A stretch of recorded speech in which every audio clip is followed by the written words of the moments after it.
क्या आपने कभी सोचा है कि जंगलों में आग कई दिनों तक लगातार कैसे जलती रहती है? क्या आपको पता है जंगल में आग लगने के पीछे खुद जंगल में रहने वाले पक्षियों का ही हाथ होता है? क्या आप इस बात पर विश्वास करेंगे कि पक्षी जंगल में आग को बढ़ाने का काम करते हैं? ये सुनने में थोड़ा अजीब है कि पक्षी जंगल में आग बढ़ाने या कई मौकों पर आग लगाने का काम करते हैं, लेकिन सच यही है और ये बात प्रूव भी हो चुकी है कि खुद जंगल में रहने वाले पक्षी ही अपने घरों में आग लगाते हैं। अब आप सोच रहे होंगे कि पक्षियों को तो आग लगानी आती नहीं है, फिर वो कैसे इतना बड़ा काम कर सकते हैं? हम आपको बताएंगे और साथ में ये भी कि जिन पक्षियों को हम प्यारा और सीधा समझते हैं वो कितने मतलबी होते हैं, जो सिर्फ अपने बारे में सोचकर जंगल में रहने वाले दूसरे पक्षियों की जान को खतरे में डाल देते हैं। आग बढ़ने से पहले, मेरा मतलब है कि आगे बढ़ने से पहले बस आप जल्दी से हमारे चैनल को सब्सक्राइब कर दीजिए ताकि ऐसी अमेजिंग और इंटरेस्टिंग वीडियोस आपसे छूट ना जाए। तो ये बात है 1980 की, जब एक फायर फाइटर कैकरू नेशनल पार्क में आग बुझाने पहुंचा था। यहाँ उसने ऐसा कुछ देखा जिसको देखकर वो हैरान रह गया। उसने देखा कि एक पक्षी सुलगती हुई एक पेड़ की लकड़ी को चोंच में उठाकर ले गया और ऐसी जगह पर उस लकड़ी को गिरा दिया जहाँ आग नहीं थी, और उस सुलगती हुई लकड़ी की वजह से उस जगह पर आग लग गई। पहले तो उस फायर फाइटर को लगा ये शायद गलती से हुआ होगा,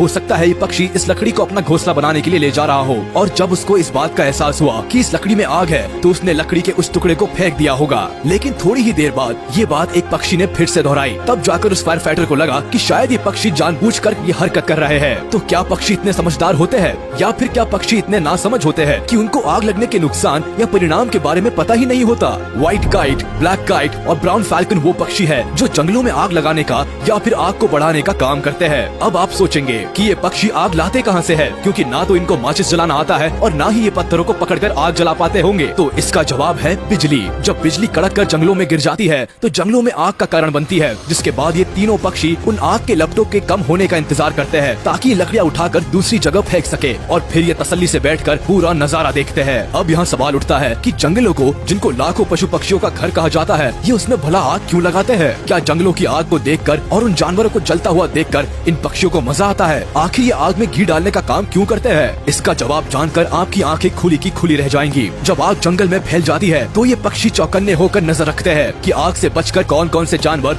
कहां से जंगल से बाहर निकल रहा है, जिससे ये उनको नोच कर खा सके। शिकार को पाने के लिए इस बात का खास ध्यान रखते हैं कि किस तरफ आग ज्यादा है, किस तरफ जाकर ये अच्छा शिकार पा सकते हैं, और साथ में इस बात का भी ध्यान रखते हैं कि जानवर आग में ज्यादा जल ना जाए या खुद आग की चपेट में ना आ जाए। तो अब आप जान गए होंगे कि ये पक्षी जंगलों में आग अपना खाना खाने के लिए लगाते हैं। दरअसल घने जंगलों में कई जानवर छिप कर बैठे रहते हैं और बाहर नहीं निकलते, जिससे ये पक्षी भूखे रहते हैं। अपनी इस भूख को मिटाने के लिए इन पक्षियों ने शॉर्टकट चुना है। जब आग लगती है तो ये इनके लिए एक अच्छा मौका होता है पेट भरने का, जिसका ये अच्छे से फायदा उठाते हैं। कई बार तो ये शातिर पक्षी बॉनफायर की लकड़ियाँ उठाकर जंगलों में फेंक देते हैं, जिससे आग लग जाती है। साइंटिस्ट को तो इन पक्षियों के इस आग लगाने वाले कारनामे के बारे में कुछ समय पहले ही पता चला है, लेकिन ऑस्ट्रेलिया के इंडिजिनस लोगों को इस बारे में पिछले 40,000 सालों से पता है। ये बात फिर से चौंकाने वाली है कि जिस बात के लिए साइंटिस्ट सोचते रह गए, उस बात को बिना पढ़े लिखे लोगों ने 40,000 साल पहले ही जान लिया था। तो इसका मतलब है कि ये पक्षी हजारों सालों से इसी तरह जंगलों में आग लगाकर अपना पेट भर रहे हैं। एक तरह से देखा जाए तो ये गलत है, लेकिन ये पक्षी अपना पेट भरने के लिए ऐसा करते हैं। अगर इस नजरिए से देखा जाए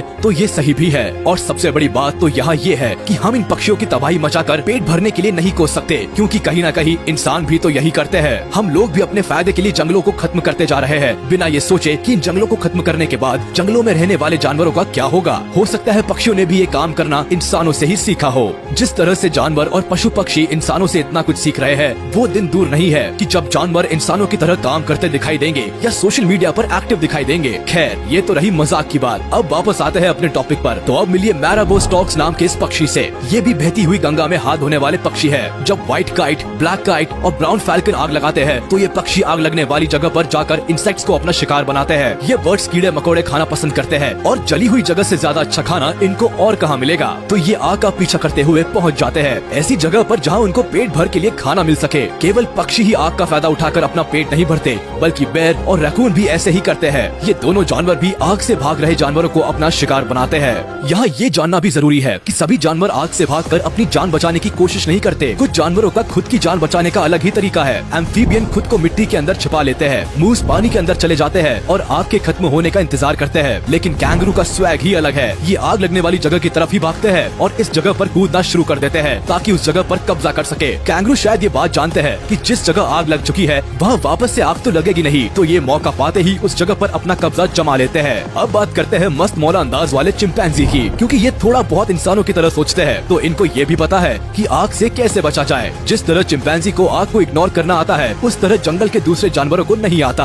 और वो अपने हिसाब से खुद को बचाते हैं। जैसे कि गोफर टॉर्टोइस, ये कछुओं की प्रजाति का सबसे खास कछुआ है क्योंकि ये ऐसा गड्ढा खोदता है जो एक साथ करीब 360 प्रजाति के जानवरों को पनाह दे सकता है। इसीलिए आपदा के दौरान ये गोफर टॉर्टोइस ऐसा बड़ा गड्ढा खोदकर खुद की और दूसरे जानवरों की जान बचाते हैं। इस गड्ढे में सांप से लेकर चूहे तक पनाह ले सकते हैं। अब इन बेचारों को क्या पता कि ये जिस आग से बचने के लिए इतनी जदोजहद कर रहे हैं, उस आग को उन्हीं के साथियों ने लगाया है। ये तो बात हुई जंगलों की। अब आपको बता दे कि पावर हाउस में आग लगाने वाले भी यही पक्षी होते हैं। अभी जिस पावर हाउस को आप देखते हैं वो तो काफी सिक्योर है, लेकिन पहले के पावर हाउस ऐसे नहीं थे। आपने देखा होगा कि बिजली के तारों पर कई पक्षी बैठे होते हैं। जब ये इन तारों के पास से उड़ते थे तो इनके पंख तारों पर लग जाते थे, जिससे चिंगारी निकलती थी और आग लग जाती थी। अब आपको लेकर जाते हैं और भी पुराने समय में, जब बर्ड्स का इस्तेमाल किसी शहर को अपने कब्जे में लाने के लिए किया जाता था। पुराने समय में ओल्गा नाम की प्रिंसेस थी जो कीवान रस शहर पर राज करती थी। उन्होंने एस्कोरिस्तान शहर पर कब्जा करने के लिए बर्ड्स का इस्तेमाल किया था। प्रिंसेस ओल्गा ने अपने प्रदेश के हर घर से 3 पिजन और 3 स्पैरो मांगे। शहर के लोगों को भी ये कोई बड़ी डिमांड नहीं लगी, तो उन्होंने अपनी राजकुमारी की बात सुनते हुए 3 पिजन